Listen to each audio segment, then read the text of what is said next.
নির্বাচনের মাঠ তো পুরাই উত্তল উত্তল, খেলাধুলা চলতে আছে। মানে কেউ ছাড়ে না।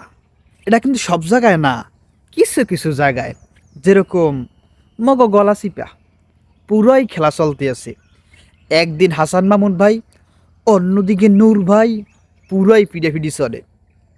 কাল দেখলাম এক জায়গায় হাসান মামুন ভাইয়ের অফিস টফিস সব ঘুরাই দিল নূর বাহিনী, অন্যদিকে আবার হাসান মামুন ভাইয়ের বাহিনী নূরের অফিস টফিস ঘুরাই দিল।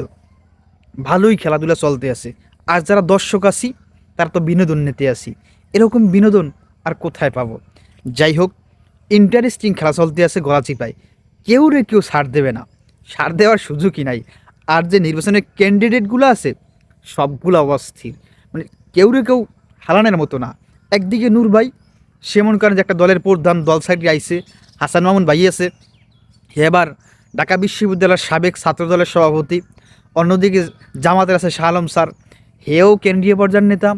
অন্যদিকে চরমনের আছে আবু বকর সিদ্দিক, তারও ওই রকম, তাও ছাত্র বাংলাদেশে, ওই যে চরমনার ছাত্র ইর সেও একটা ভালো পোস্টের নেতা ছিলেন এক সময়, কিন্তু এটা তো নাম করা না। যাই হোক, কিন্তু তার মাঠ ভালো আছে।